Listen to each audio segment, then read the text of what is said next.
So Jai Hind everyone, today I'm going to talk about the day 4 of AFSB experience Gandhinagar. So after completing the GTO task हमने थोड़ा सा rest किया था. Rest करने के बाद हमने इंटरव्यू प्रोसेस का तैयारी शुरू कर दी थी. इंटरव्यू प्रोसेस के लिए हमने एक दूसरे की हेल्प की. ठीक है, एक दूसरे से क्वेश्चंस पूछे कि क्या क्या इंटरव्यू में क्वेश्चंस आ सकते हैं, क्या क्या एक्सपेक्टेड चीज़ें कि हमारे ब्रांच से पूछ सकता है. जैसे किसी का फ्लाइंग ब्रांच है तो उससे रिलेटेड क्या क्वेश्चंस हो सकते हैं, वेपन का तो उससे रिलेटेड क्या क्वेश्चंस हो सकते हैं, लॉजिस्टिक है तो उससे क्या आ सकते हैं, एडमिनिस्ट्रेटिव तो क्या क्वेश्चन आ सकते हैं एंड सो ऑन. ठीक है, सो हमने एक दूसरे से क्वेश्चंस पूछे. कुछ जो रिपीटर्स थे उनकी हेल्प भी ली. ठीक है, जो जो हम मटेरियल्स लेके गए थे, अपना रिटर्न मटेरियल्स, नोट्स, उसके हेल्प ली, शेयर किया आपस में. अब हमने दोस्तों से रिगार्डिंग क्या क्वेश्चंस पूछ सकते हैं, फैमिली मेम्बर से क्या क्वेश्चन पूछ सकते हैं, क्या क्या स्ट्रेंथ है, क्या वीकनेस है. एक और चीज़ यार, कई बार होता है ना कि हमें स्ट्रेंथ अपने फ्रेंड्स की अपनी बताने में बहुत ही आसानी होती है, हम इजीली बता देते हैं. But when it comes to weakness, उसके बारे में हमें सोचना पड़ता है. ठीक है, और जैसे फिर नेक्स्ट डे हमारा क्या था, डे 4 हमारा इंटरव्यू प्रोसेस था. तो हमारा जो मेरा इंटरव्यू था मेरे ग्रुप का, वो 11 AM से स्टार्ट था. ठीक है, तो इंटरव्यू से पहले हमें बोल देते हैं कि आपको अपना जो फाइल है ना, वो उसको उसमें डॉक्यूमेंट्स सीरीज वाइज लगाने हैं. ये हमें जीसू सर आके ब्रीफ कर देते हैं, ब्रीफिंग के टाइम पे बता देते हैं. तो उसी के अकॉर्डिंग हमने अपने सारे डॉक्यूमेंट्स लगा लिए थे और फाइल पहले ही सबमिट हो जाती है. फाइल हमारे इंटरव्यू में जाने से पहले ही हमारे जो एसर होता है उनके पास पहुंच चुकी होती है. जिनमें क्या होता है, पहले 10th का, फिर 12th का, देन ग्रेजुएशन, देन आपकी जो भी अचीवमेंट इन स्पोर्ट्स है, NCC है, ठीक है, और अदर कोई अचीवमेंट्स है तो वो भी सारी लगानी होती है उस पैटर्न में. इसके कोड लगा के देन उसके फाइल के ऊपर आपका चेस्ट नंबर लिखा होता है और फिर हो जाता है एसएसआर के पास. तो एसएसआर आपके इंटरव्यू में एंटर करने से पहले आपकी पूरी कुंडली देख चुका होता है. ठीक है, PIQ फॉर्म होता है प्लस सारे डॉक्यूमेंट्स होते हैं. सो जो हमारा इंटरव्यू का टाइम हुआ तो हमें ले गया गया एक रूम के अंदर. वहाँ पे हमें बैठा दिया गया. रूम वहाँ पे ना बस जो हमारे ग्रुप के थे, जो मेरे ग्रुप के लोग थे वही थे, उनके अलावा और कोई नहीं था. वहाँ पे एक डिजिटल बोर्ड लगा हुआ था. ठीक है, उस डिजिटल बोर्ड में उन्होंने बोला था जिसका चेस्ट नंबर आएगा ना, और चेस्ट नंबर सीरीज वाइज ही आ रहे थे. तो जैसे ही चेस्ट नंबर आएगा आपको आना है बाहर. बाहर एक अटेंडेंट आएगा, अटेंडेंट आपको लेके जाएगा इंटरव्यू रूम तक. देन आपको उसके अंदर एंटर करना है. ठीक, तो ऐसे जैसे हम बैठ के वेट कर रहे थे, जैसे ही चेस्ट नंबर 16 डिजिटल बोर्ड पे आया तो एक अटेंडेंट आया, वो मुझे लेके गया इंटरव्यू रूम तक. मैं वहाँ पे गया, वहाँ पे सर देखा. सर थे, सर काफ़ी फ्रेंडली थे. तो फर्स्टली मैं जैसे एंटर किया रूम में, मैंने सर को विश किया अकॉर्डिंग टू टाइम, जो कि अभी आफ्टरनून हो गया था. मैं वेट करते करते मैंने गुड आफ्टरनून बोला और देन मैंने वेट किया. जैसे सर ने बोला बैठ ली तो मैंने थैंक यू बोल के सर उस पर बैठ गया, जैसे जिस पोजीशन में हम लोग बैठते हैं. ठीक है, उसके बाद सर ने सबसे पहले नॉर्मल क्वेश्चन पूछे मुझसे कि sir Somnath what do you have in breakfast. ठीक है, और पूछा कि कहाँ से, जैसे मैं दिल्ली से हूँ तो दिल्ली से हाउ वाज द जर्नी. ठीक है, by which vehicle you came, train number पूछ लिया मेरे से. ठीक है, और how is the weather in Delhi, it is hot same as in Gandhinagar. और तो मैंने बोला no sir, it is the same as like the Gandhinagar, the weather in Delhi is also hot. उसके बाद जैसे नॉर्मल बोला कि Somnath firstly will start with PYQs questions, then CIQ, you have to respond accordingly. ठीक है सर. सर ने फिर क्या किया कि PIQ CIQ क्वेश्चंस बोले, जो रैपिड फायर क्वेश्चंस होते हैं, लगातार आए, कम से कम 13 to 14 क्वेश्चंस थे. सीरीज में बोलना था. तो फिर जैसे जैसे मैंने उसका रिप्लाई देना स्टार्ट किया, सर ने बीच बीच में उसको, जहाँ पे उन्हें लग रहा था क्रॉस क्वेश्चन के लिए, क्रॉस क्वेश्चन भी कर रहे थे बीच बीच में. तो उसमें क्या था कि एक दो क्वेश्चंस मैंने मिस भी किए थे, मैं भूल गया था, क्योंकि यार 13 क्वेश्चंस के अराउंड थे. और बीच में जब मैं उसको रिप्लाई कर रहा था, बीच में भी सर मुझे रोक रहे थे और पूछ रहे थे क्रॉस क्वेश्चंस, और उसमें भी 5-6 मिनट चले जा रहे थे क्रॉस क्वेश्चंस में भी. इंटरव्यू में जाने से पहले ना, जो भी तुम्हें इससे 4 दिन में तुमने देखा है वहाँ पे, ऑब्जॉर्व किया है, ठीक है, उसके बारे में तुम्हें अच्छे से नॉलेज होना चाहिए कि तुम्हारे मॉर्निंग में क्या क्या ब्रेकफास्ट खाया था, कौन सी चीज़ तुम्हें वहाँ पे थी जो ज़्यादा अट्रैक्टिव थी, या कुछ खास चीज़ तुमने हुई इस 4 दिनों के अंदर. ठीक है, रिसेंट में जो भी न्यूज़ हो रखे हैं ग्लोबल लेवल पर, नेशनल लेवल पर, इस चीज़ के बारे में आपको पता होने चाहिए. जो भी आप सर क्वेश्चंस पूछ रहे हैं ना, इंटरव्यू जो भी क्वेश्चन पूछे उसको ध्यान से सुनो, देन उसका रिप्लाई करो. चला, मेरा इंटरव्यू चला था नियरली 45 मिनट्स के आसपास तक, जिसमें सारे जो क्वेश्चंस CIQ PIQ थे सब मेनली इसी के अराउंड था. मेरे से एक नई चीज़ पूछी थी काकरोच जनता पार्टी के बारे में, जिसके बारे में मैंने एक्सपेक्ट नहीं किया था. ठीक है, उन्होंने उसके बारे में बोला तो मैंने उसके बारे में बता दिया था. बट मुझे उस समय जो काकरोच जनता पार्टी का हेड है उसका नाम नहीं पता था, क्योंकि मैंने इससे पहले सोचा था कि इसके बारे में क्यों ही पूछेंगे. ठीक है, अभिजीत दीपके जो उनका नाम है, उसके बारे में नहीं पता था मुझे. बट उन्होंने पूछ लिया था मेरे को, क्योंकि अभी मैं दिल्ली से हूँ, दिल्ली में प्रोटेस्ट चल रहे थे उस टाइम पे.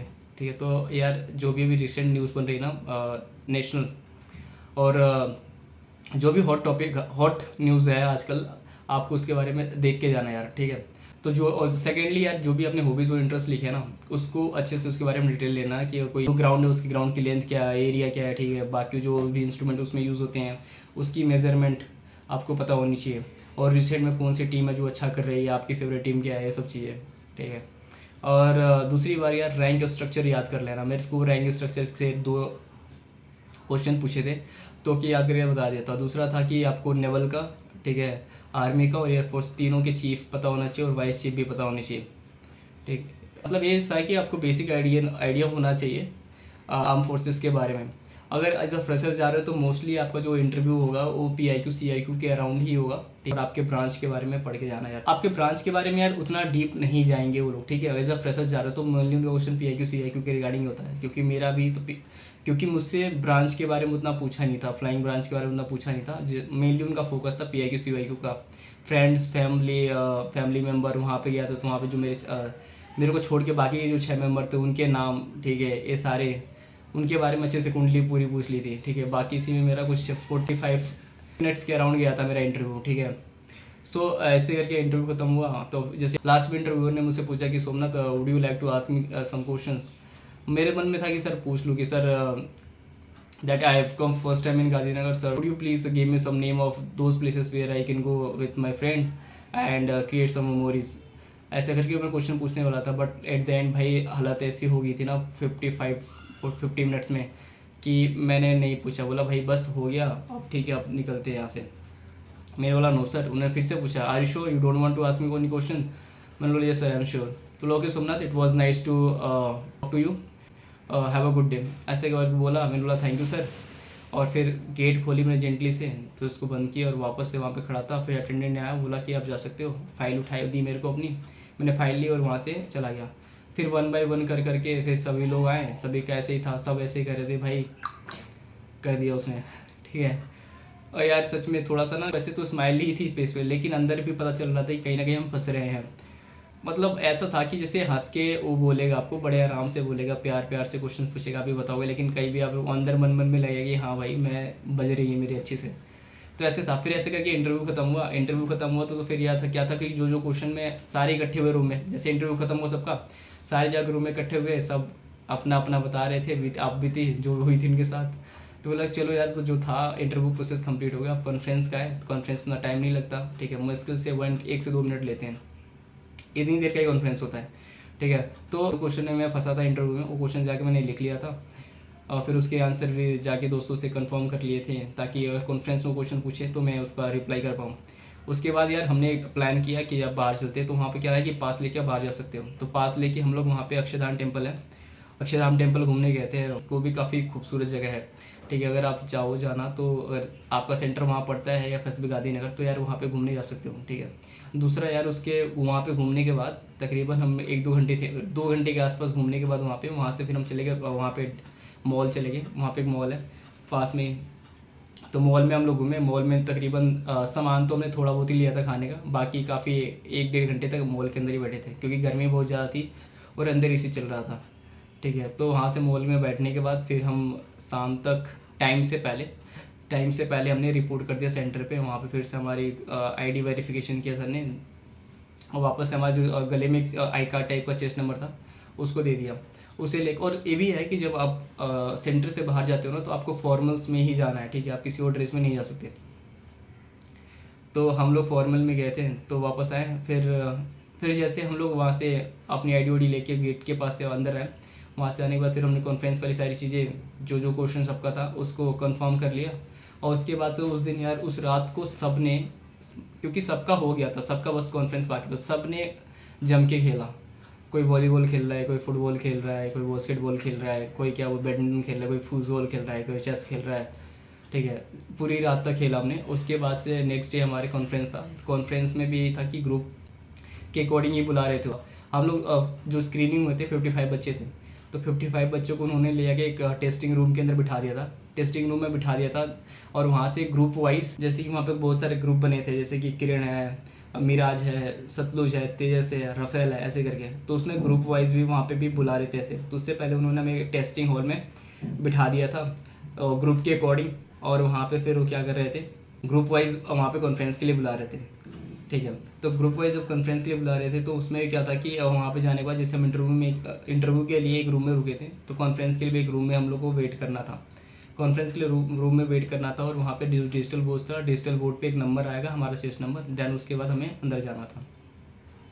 तो हम लोग जाके वहाँ बैठे, काफ़ी थोड़ा सा वक्त लगा, ठीक है, कुछ देर तक हमने इंतज़ार किया। फिर चेस्ट नंबर आया, चेस्ट नंबर 16, ठीक है। तो चेस्ट नंबर 16 मेरा था, ठीक है। तो मैं चेस्ट नंबर अंदर गया, लेकिन मेरे में ना उन्होंने काफ़ी टाइम लिया था, that was nearly 35 to 40 minute के अराउंड चला था, ठीक है। और जैसे मैं अंदर गया तो उन्होंने मेरे से, जो सारे ऑफिसर थे, नियरली 17-18 ऑफिसर्स थे, जो बिल्कुल लाइन से ऐसे सेमी सर्कल में बैठे थे, उनके सामने एक चेयर रखी हुई थी जहाँ मुझे बैठना था। तो मैं अंदर गया, मैंने विश किया, सबकी तरफ एक नज़र दौड़ाई ताकि ये लाइक मैं किसी एक की तरफ नहीं देख रहा।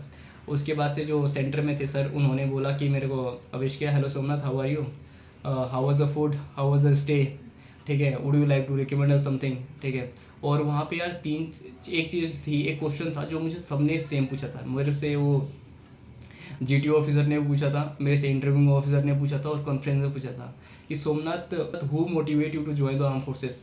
और तीनों में मेरा आंसर सेम था, ठीक है, जो मैंने तीनों में बोला था, मैंने चेंज नहीं किया था। तो लास्ट में और उन्होंने एक और क्वेश्चन पूछा था कि Somnath, would you like to give some suggestions for the improvement.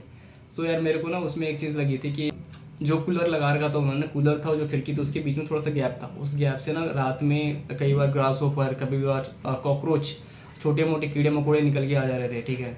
तो थोड़ा सा ये था कि उससे कुछ और भी आ सकती है। तो थोड़ा सा मैंने बोला sir, there is gap between the cooler and the window, so sir in night some insect come sir I think sir is the thing which we can sir improve. उन्होंने बोला okay Somnath, we will look at that, ठीक है। और ये जैसे मैं इसका suggestion का हो गया, फिर उन्होंने मेरे से 2 क्वेश्चंस और पूछे थे। तो उसके बाद से मेरे को जो टेस्टिंग हॉल जहाँ पे हम लोग सारे ग्रुप बैठे थे, ठीक है, उस सारे ग्रुप में मैं जाके बैठ गया। उसके बाद से बैक टू बैक सारे 1-2 मिनट में सारे पहुँच गए मेरे पास, ठीक है। इतना ही लगा था, मतलब 2-3 मिनट से तो ज़्यादा लगा ही नहीं रहते कॉन्फ्रेंस में, इतना ही लग रहा था। उसका 1 बाय 1 करके सारे आ गए, ठीक है। फिर एक जो चेस नंबर 19 था उसमें टाइम लिया था, जैसे मेरे में भी टाइम था लगा था, और चेस नंबर 19 में भी टाइम लिया था। बाकी सब में ऐसे जल्दी में आ गया, ठीक है। तो ऐसे करके आ गया। फिर धीरे धीरे 1 बाय 1 करके सारे ग्रुप है, सबका कॉन्फ्रेंस हुआ, सारे आ गए। सभी मेनली इतना ही टाइम लिया था। और जैसे सबका कॉन्फ्रेंस ख़त्म हुआ ना, जैसे सारे बंदे आए कॉन्फ्रेंस के लिए, फिर हमें लंच के लिए भेज दिया गया। हम लोग लंच करके आए। लंच का वैसे खाना हमेशा की तरह बहुत अच्छा बना था, सबने भरपेट खाया खाना। तो लंच करके आए, नियरली हम 2-2-2:30 बजे के आसपास तक टेस्टिंग रूम में वापस से आ गए थे। तो नियरली 2-2:30 बजे के आसपास हम लोग वापस टेस्टिंग रूम में आ गए थे। सारे लोग आके अपने बैठ गए, सबकी दिल की धड़कनें रुकी हुई थी। उसके बाद से विंग कमांडर सर आए, उनके हाथ में एक पर्ची था, जिस पे उस पर्ची पे उन कैंडिडेट्स के नाम लिखे थे जो रिकमेंड हुए थे। उन्होंने फिर पहले तो बोलने से पहले मोटिवेट किया कि अगर किसका नहीं होता इसका मतलब ये नहीं तुम्हारा कि तुम किसी काम के नहीं हुए, बस ये है कि तुम्हें थोड़ी सी और मेहनत करनी है, फिर तुम्हारा हो जाएगा, ठीक है। This is not end of journey. 4-5 example किए, मोटिवेट किए। उसके बाद से उन्होंने कुछ चेस्ट नंबर बोले थे। अब जैसे जैसे चेस्ट नंबर आ रहा था यार, सबकी दिल की धड़कन बढ़ रही थी, मेरी भी बढ़ रही थी, क्योंकि मेरे ग्रुप को लग रहा था कि मेरा हो जाएगा, ठीक है। मुझे भी था थोड़ा सा, बट मेरी साइक अच्छी नहीं गई थी, सीरियसली साइक मेरा बहुत ही ख़राब गया था, ठीक है। तो मेरा वही फैक्टर था कि साइक वाला अगर ओवरकम हो गया तो ठीक है, तो मेरा तो ठीक ठाक हो जाएगा। बट ये था कि धीरे धीरे आया। तो हमारे ग्रुप से चेस नंबर 19 का हुआ था, मेरा बॉर्डर लाइन पे था, ठीक है। तो हमारे ग्रुप से हुआ था, हमारे ग्रुप से बाकी की 7 में से 6 कॉन्फ्रेंस आउट हो गए। तो फिर मैं तो खुश था कि चलो यार, अपने ग्रुप में से मेरा ना सही बट किसी का तो हुआ, ठीक है। अंदर दुख तो था, बट ये था, खुशी थी कि यार चलो अपने ग्रुप मेंबर का में से किसी एक का हुआ, तो आई वॉज हैप्पी। उसके बाद उन्होंने बोला कि जिनका कॉन्फ्रेंस जो आउट हो गए वो बच्चे सारी जगह एक साइड हो जाए, जिनका नाम लिया वो एक साइड हो जाए। जिनका नाम लिया तो उनको डॉक्यूमेंटेशन के लिए फर्दर बोला था आगे। तो उनका था क्या था कि डॉक्यूमेंटेशन के लिए वापस चले गए। और जो बच्चे रिकमेंड नहीं हुए थे उन्होंने क्या किया कि अपना अपना सामान लिया, लॉक जो वॉच या जो भी फ़ोन उन्होंने सबमिट करके थे वो सारे सामान लिए और जाके जगह पे इकट्ठा हो गए, ठीक है। और वहाँ से फिर हम सब लोग बाहर आ गए, और वहाँ से फिर करके हम सीधे अपने अपने वहाँ से पीजी हॉस्टल में वापस से गए, जहाँ पे हम लोग एक रात रुके थे। वहाँ से फिर मेरे ट्रेन बुक करने की कोशिश की, ट्रेन बुक नहीं हुई, तो फिर मैंने वहाँ से बस लिया, और बस लेके फिर मैं अगले दिन तक दिल्ली आ गया था, ठीक है। तो यार जर्नी काफ़ी अच्छी थी, ठीक है। बात थोड़ा सा मन में दुखी भी था कि यार मेहनत की थी, ठीक है, एफर्ट्स मैंने पूरे लगाए थे, ठीक है। 4-5 दिन था, 5 दिनों में अपना बेच दिया था। बट ये था कि उसमें कॉन्फ्रेंस साइक वाली पार्ट मेरा अच्छा नहीं गया था, ठीक है। तो उस चीज़ का ये था मेरे दिमाग में, कोई बात नहीं, अगली बार अच्छे मेहनत करेंगे, ठीक है। 5 दिन मैंने बेस्ट दिया था अपना, ठीक है, जितना हो सकता था मैंने सारा अपना बेस्ट दिया था। फिर जैसे मैं दिल्ली में आया, फिर घर वालों से मिला, थोड़ा सा मायूस था। भाई जो मेरा था उसने बोला कि कोई बात नहीं, अभी और टाइम है तो जाएगा, ठीक है, उसमें अच्छा हो जाएगा। सो कि यार it's all about the journey. Journey काफ़ी ब्यूटीफुल थी, तो देखते हैं बाकी नेक्स्ट टाइम पे करेंगे। और बाकी जिनका है यार, बेस्ट ऑफ लक, अच्छा करना और प्रैक्टिस करके ज़्यादा जाना यार। हैंड राइटिंग स्पीड पे अपने काम करना, ताकि तुम जो तुम्हारे साइक का पार्ट है और तुम्हारे जो जीपीई है, ठीक है, उसको अच्छे से कर पाओ। और सबका होगा यार, अपने ऊपर विश्वास रखो, ठीक है। तब तक के लिए मिलते हैं नेक्स्ट वीडियो में यार, तब तक के लिए bye bye, see you, best of luck, और यार फोड़ के आना।